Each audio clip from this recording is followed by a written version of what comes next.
Hello, it's Nikki and welcome to a brand new episode. So, firstly, can I just say thank you so much for all your lovely messages and well wishes about running half a marathon. The progress afterwards, or the walking around the house situation, has been okay. It was a bit slow yesterday, a bit achy, but I've been having a few salt baths, fancy, nice salts that are just for me, not for the kids. So, I'm definitely on the move, and I have been... Well, Matt made a big spaghetti bolognese at the weekend, and I've mainly been having buckets of that, which has been great. Anyway, on to today's episode, which actually came from my run on Sunday. So one of the things that came up on Instagram when I was talking about this is like, how do you find a way to fall in love with it? How do you get to enjoy it and not just spend the whole time going, it hurts, I want to go home, it's cold, it's rainy? Well, for me, one of the things that I love to do is explore London. And this is such a privilege, I know, because I live in London and in a great city, and it's really quiet at the moment. But what I do is I love to explore new roads or routes, or go into different parts of London that I haven't been to before. I would actually like to be able to be planted somewhere actually and then be able to run home. So I am a bit limited in how far I can go because I need to start at home and finish at home. But, that's a different story. And one of the things that, I guess it's my inner tourist in me, where I'm like, oh my goodness, I can't believe I made it to Regent's Park. This is really exciting. So by being exposed to all kinds of architecture and design and people and sights and sounds and smells and all kinds of brilliant things, I often have a bit of a story or two to tell by the time I get home to Matt. Be like, oh my goodness, I found this road today. I think our dream house is on there. Not many of them have not had their basement done. There's a lot built, I've always got some taradiddle to tell him. And the other day I went down, and you can see it on the map actually, from Camden. So if you can imagine, or not, you can look at it on a map so you can sort of picture where I am. I got to Camden Town Tube, and then I went up Parkway. And Parkway is a really long road, and it's full of lovely shops and delis, and there's a jazz cafe there. It's a really vibrant street.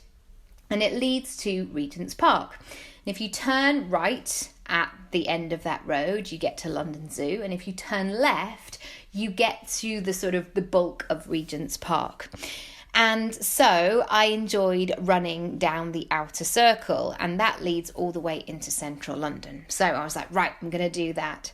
And on my left are these most amazing, ridiculously grand picture book. I can't even describe them. I'm sure Madonna lived in one of them. Like, it wouldn't surprise me. All those sort of overlooking Regent's Park type situation. They're really sort of Mary Poppins houses, I guess, in that sort of Regency feel. They look like they've been made by a film set, but they're real. And as I was thinking, running along, I was like, who lives there? How did they come to live there? What was going on?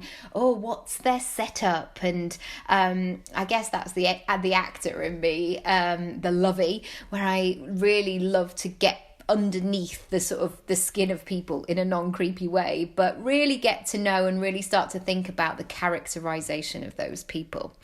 So when I got home, I did one of my ultimate hobbies, which was to go on Rightmove and search for properties in that area. So I believe I put Regent's Park. I know all the lingo of Rightmove. It's really sad. But if you know, ladies and gents.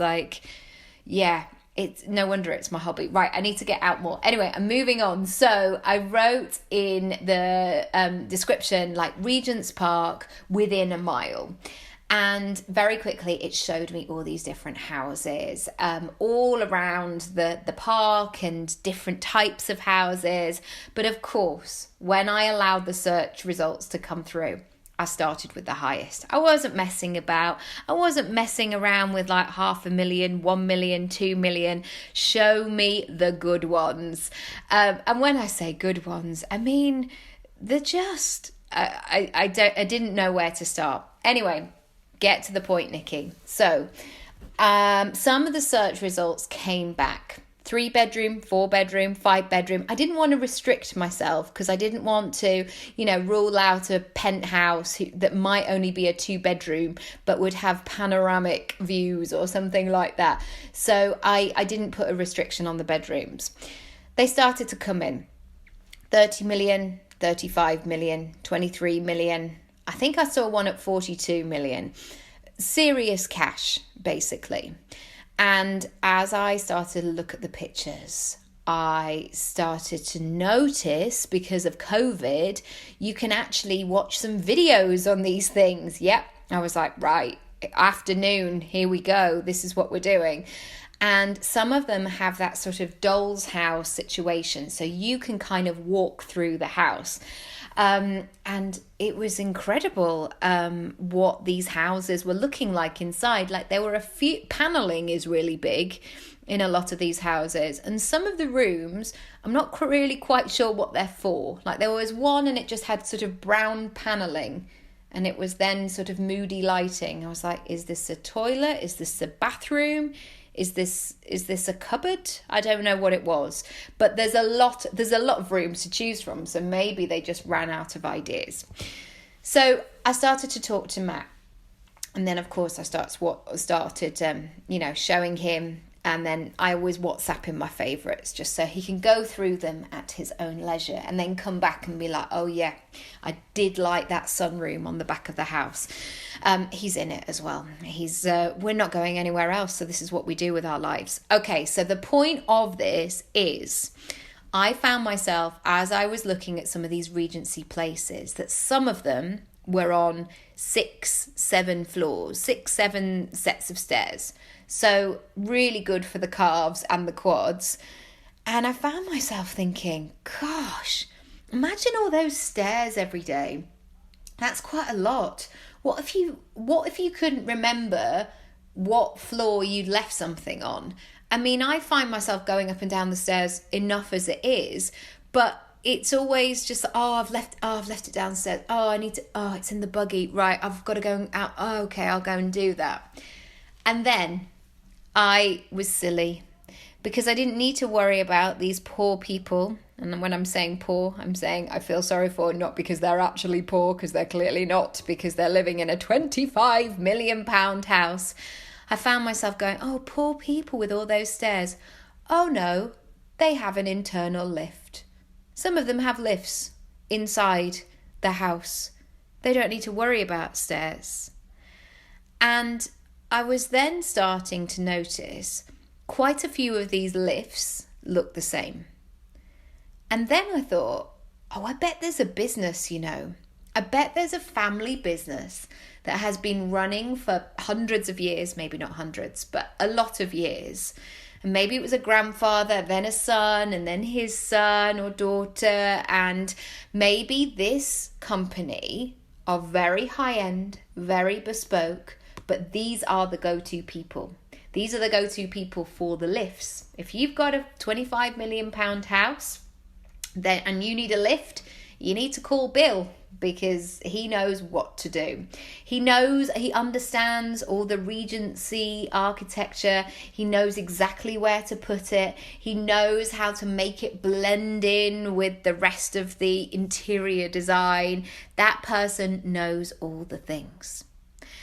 And on the face of it, you'd think, really, would like one company, and there's probably dozens, one company seriously have enough work from people who require lifts inside their houses?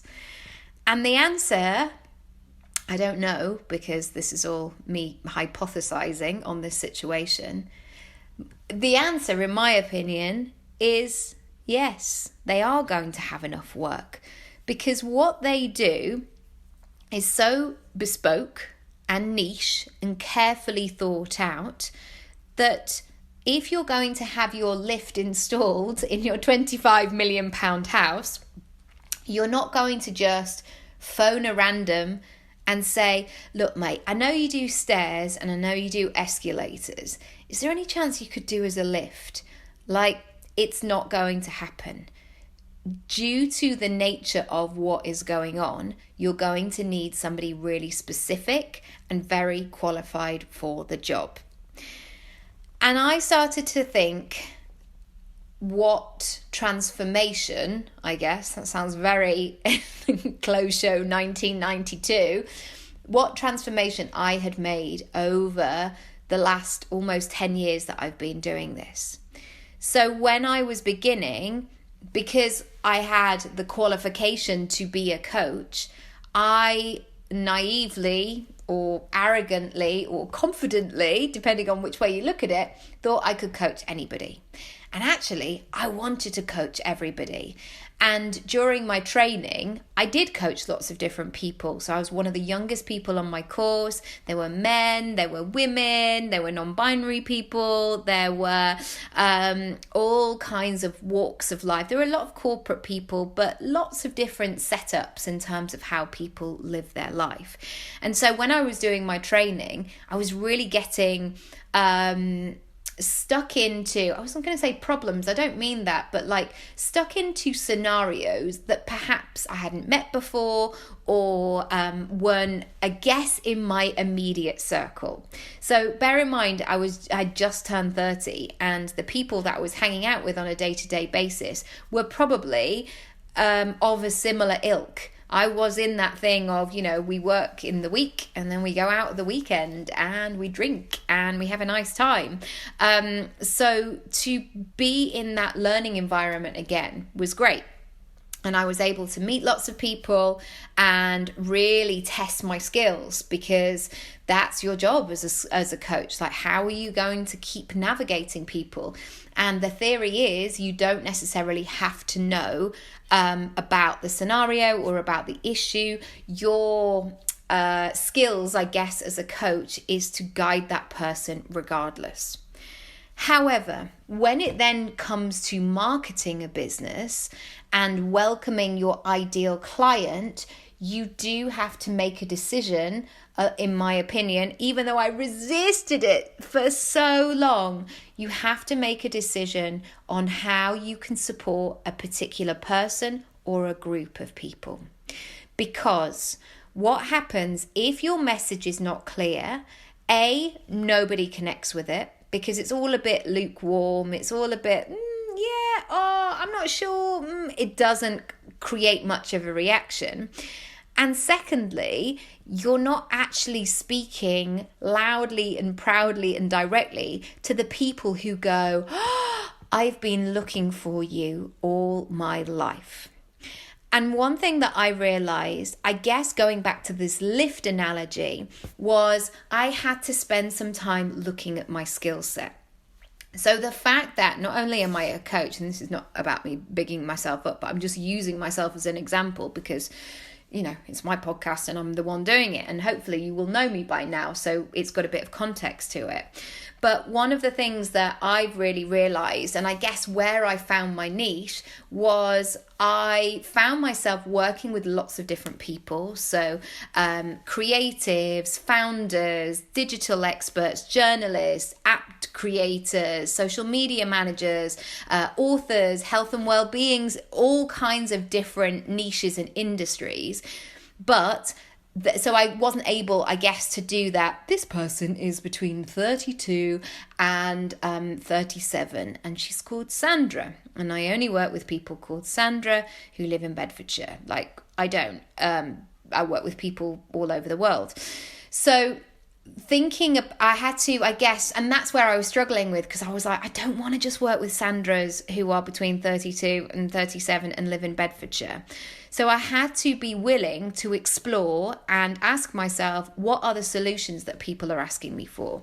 And I realized that my combination of skills, being a personal brand myself, people were looking for that. So in my coaching work, of course, I'm there to do the standard, the goal setting. What are we working on? Where are you now? Where do you want to go? Working with people's limiting beliefs.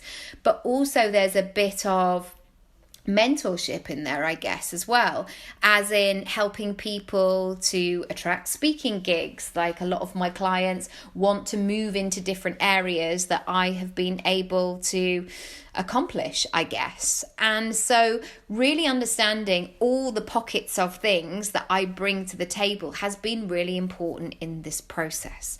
And now I am at a stage where generally I just work and run my company like a lift. Wow, what an analogy. Like the lift company overlooking Regent's Park. And what happens by doing that is my messaging starts to become clearer. I have an endless pool, I guess, of content. I'm able to make decisions much better. So I can go, it's a yes or it's a no. Or that would be confusing. Or no, that just doesn't fit. Or my customer would really love that. My customer would hate that. Absolutely no way. So by niching down and really getting to know how I can be useful has been so valuable in terms of my growth. And I just want to reiterate, I really struggled with this because I do want to be somebody who helps everybody and anybody. And I didn't want to leave any money or any problem on the table. And what if somebody then asked me to do X, Y, and Z? And actually, it gets to a stage where they probably won't. Because if your messaging is really clear, if you are really leaning into who you are and who you are not, you're not going to attract those people anyway. And it may just seem a bit out of whack if suddenly somebody gets in touch and, they want you to do something and it's just not aligned with your brand. So I hope that has been useful for you today. And I would love to leave you with a journaling prompt, which is asking yourself, what are you and what are you not? And I think it's a really good starting point in terms of that, almost that pros and cons, being able to narrow it down. Also to consider who you're here to help and who you're not.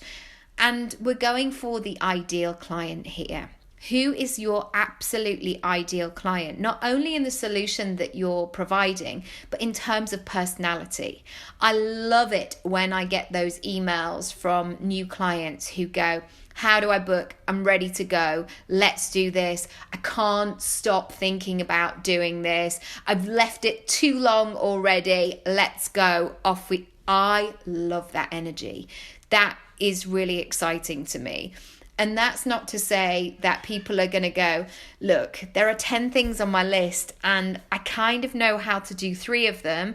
And the other seven I'm really excited about, but I don't know how to move forward on them. Of course, that's fine. That's why you work with somebody. That's why you hire somebody to support you through this journey. That's why I hire people through my journey and my support, because it's through that collaboration, it's through that space and being in the room that actually gets you to that next level. So I want you to think about your business today and ask yourself, are you being really specific? Are you sharing content that your ideal client is going to absolutely love? Are you showing up and being in conversation which align with your personal brand? Or are you spending all your time on social media going, oh gosh, oh February, oh it can't come quick enough like the summer? And are you in that headspace when you want to be actually emitting positivity or being a leader in, the financial sector or whatever it might be? So I'm going to leave that with you today. And the final thing I'm going to say is book a free 15-minute session with me. If you've been listening throughout all of January or even for the last 3 years that I've been doing this, and you've been saying to yourself, oh gosh, I really need to I don't have time, or there's a lot going on, I understand where you're coming from completely, but I want to let you know that by doing this work right now, you're going to not be chasing your tail for the rest of your year. Because what can happen is when you're overwhelmed, when you're stuck, when you're confused, it's usually because you don't have a clear plan in place. You don't necessarily know what the next steps are in order to get you where you want to get to. So you end up driving around in circles and getting rid of loads of energy that you maybe don't have to spare, and then just ending up feeling really burnt out. So if you are interested, if you're intrigued, book a free 15-minute session down below. I will send you the form so you can apply. It's by application only. And I am, again, going back to that lift analogy, it's really important that I just work with people that are aligned to, my values, and making sure that I'm the right person to help you as well. All right, I'm going to leave it there. I'll see you on Friday. Also, finally, have you seen me on telly yet? I am on an advert in the UK. I'm not going to tell you what it is. See if you can spot it. It's on live now, apparently. I can't find it online, but it is on the telly. So see if you can spot it. I had a really great few days filming it last year. It was fantastic. I also had to train a dog, which was, I was going to say less fantastic. It was actually fine. I think the thought of it was slightly nervy, going, am I going to be able to do this? What's going to happen? But yeah, let me know if you can see it. And thanks again for listening. Please rate and review and subscribe and all that good stuff. And I'll catch you again very soon. Lots of love. Bye.